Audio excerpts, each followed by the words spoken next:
時は嫌なこと全部忘れられた。真夏にかき氷うどん作った時だよな。笑いすぎて鼻からうどん飛び出してたもんな。どこだよ長太。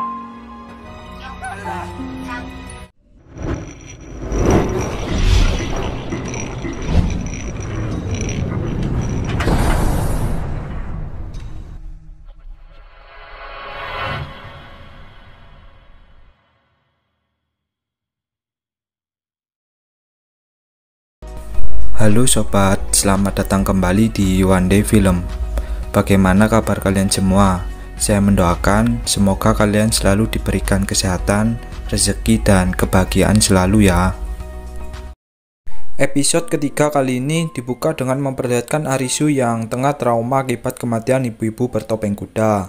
Oh iya, untuk nama Yuzuha kita ganti saja dengan nama Yuzuki, biar mudah diingat.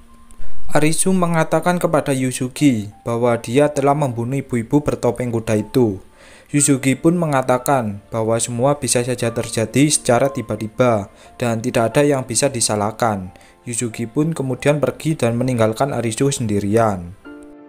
Diperlihatkan pria berjaket putih yang sedang melihat-lihat tempat permainan terakhir.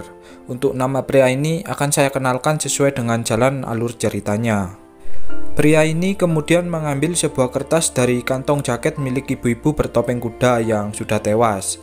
Kertas tersebut membentuk sebuah gambar layaknya seperti sebuah teka-teki. Dan episode ketiga pun dimulai. Pada awal episode ketiga kali ini, kita diperlihatkan Shibuki yang menghitung masa aktif visanya. Shibuki kemudian flashback ke masa lalunya, di mana dia lagi asik mantap-mantap bersama seorang yang ternyata adalah bosnya.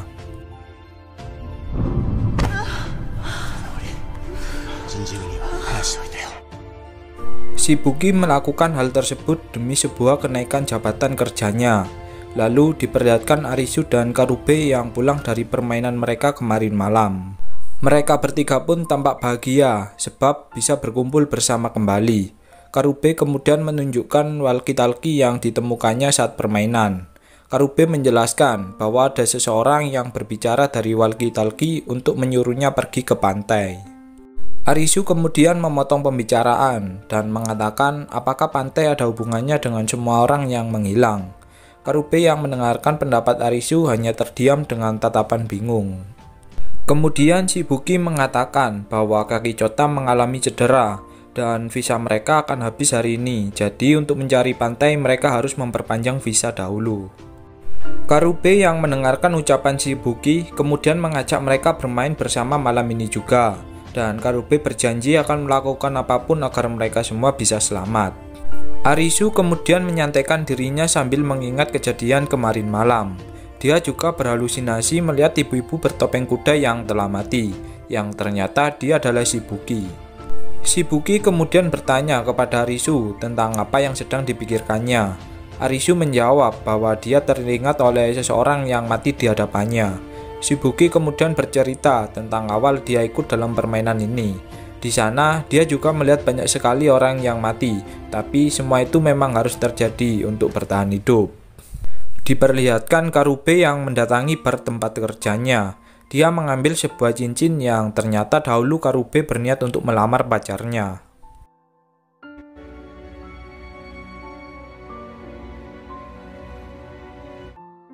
Malam pun tiba. Kini beberapa tempat sudah membuka pendaftaran permainan. Terlihat Arisu, Chota, dan Shibuki yang menunggu kedatangan Karube dari bar tempat kerjanya. Shibuki mengatakan bahwa permainan hanya terjadi malam hari. Jika mereka terlambat mendaftarkan diri, maka Shibuki dan Chota akan mati. Saat ingin bergegas pergi, tiba-tiba Karube datang, dan Chota yang melihatnya pun memarahi Karube karena kelakuannya. Arisu yang melihat keadaan semakin memanas mengajak mereka semua untuk segera pergi ke tempat permainan. Mereka pun kini berjalan ke tempat permainan terdekat, dan tempat permainan terdekat adalah sebuah taman wisata. Mereka pun kemudian masuk ke arena permainan tersebut. Di dalam arena permainan, mereka disediakan 3 benda untuk dipakai nantinya, yaitu kacamata canggih, ponsel, dan beberapa senjata tajam. Mereka pun saling bertanya satu sama lain tentang permainan apa yang akan mereka lakukan.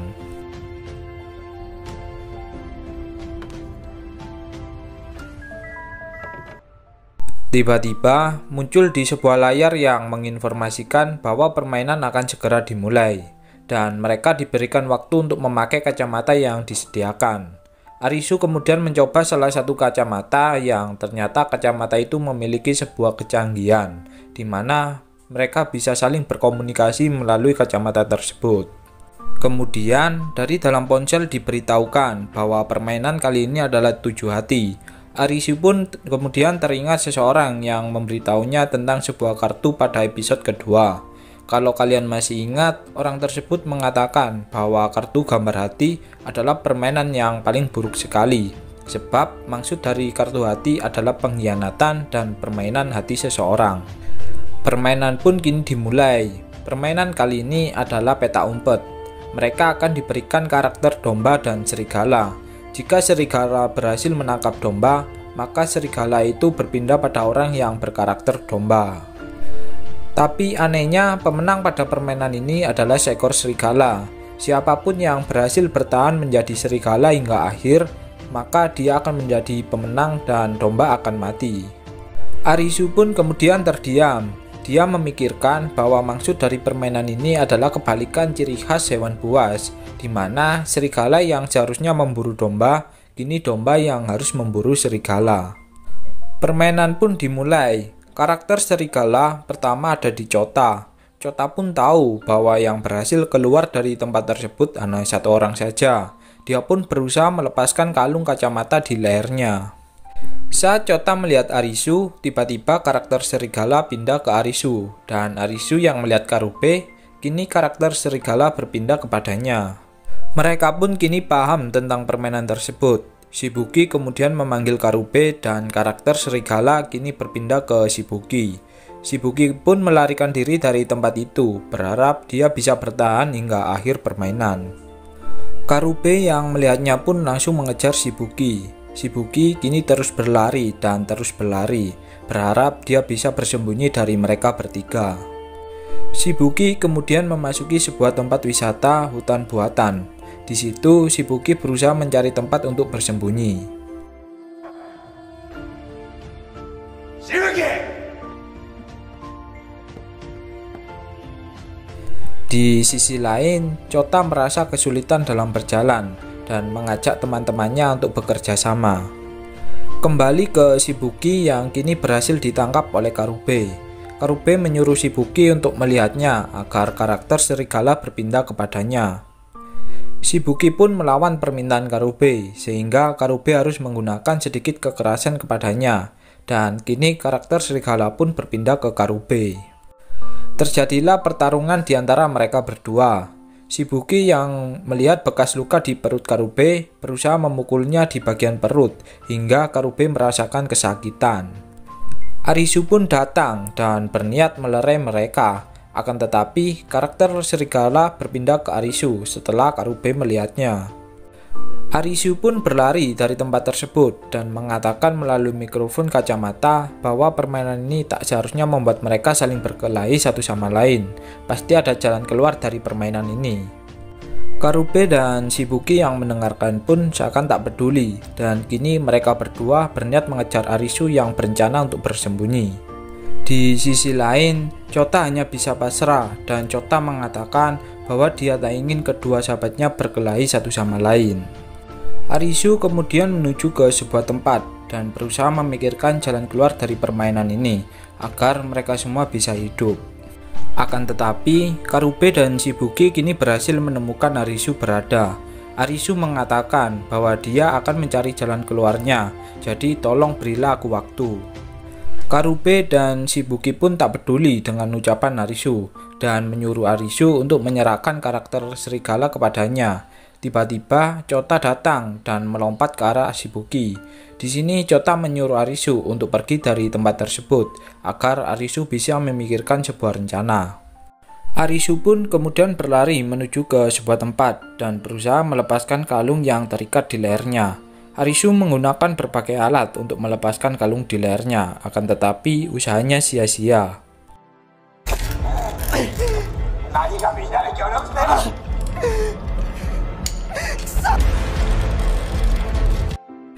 Arisu pun kini mulai menyerah dan tak tahu apa yang harus dilakukannya. Arisu kemudian meminta maaf kepada teman-temannya sebab dia tak menemukan solusi pada permainan kali ini. Kemudian terlihat Karube yang berjalan sempoyongan, seakan dia merasakan kesakitan pada salah satu tubuhnya. Lalu diperlihatkan flashback masa lalu Arisu, di mana pada saat itu ayah dari Arisu merayakan ulang tahun adik Arisu. Dari sini kita tahu bahwa orang tua Arisu melakukan pilih kasih kepada anaknya, di mana ayah Arisu lebih perhatian kepada adiknya. Arisu pun menangis dan menyuruh teman-temannya untuk membiarkannya menjadi serigala.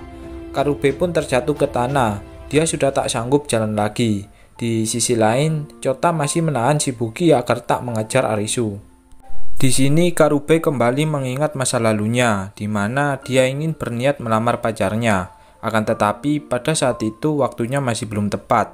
Kembali ke masa lalu Arisu, di mana dia terlihat diasingkan oleh keluarganya dan seakan dia dianggap tak ada oleh keluarganya. Tiba-tiba Arisu teringat Karube dan Chota yang mendatangi rumahnya. Arisu pun tertawa akibat kelakuan konyol mereka berdua.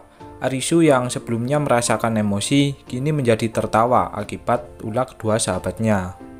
Kemudian Arisu teringat masa-masa bersama kedua sahabatnya, di mana hanya bersama merekalah Arisu bisa tertawa bahagia.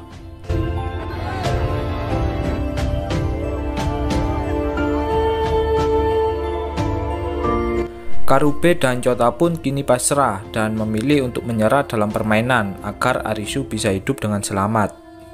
Disinilah momen-momen bawang mulai bermunculan.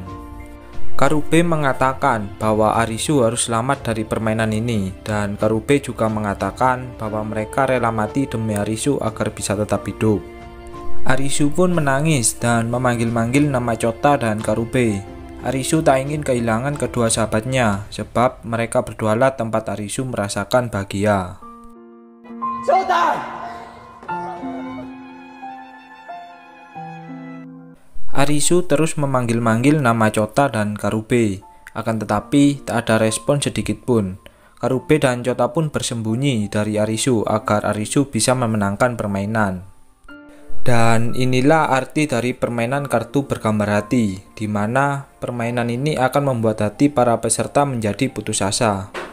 Arisu pun terus berlari dan memanggil-manggil nama kedua sahabatnya. Dia pun juga menangis karena dia sadar jika waktu berakhir maka sahabatnya dipastikan akan mati. Karube kemudian berbicara kepada Arisu, di mana pada saat itu mereka melakukan liburan musim panas dan saling tertawa masing-masing untuk melepaskan beban hidup mereka.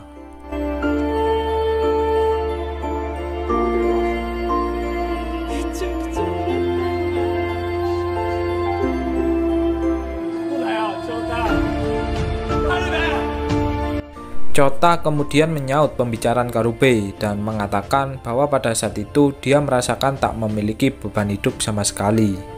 Arisu pun semakin menangis dan memanggil-manggil nama Karube dan Chota.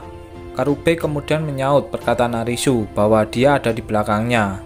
Arisu pun berlari ke arah Karube, akan tetapi semua sudah terlambat.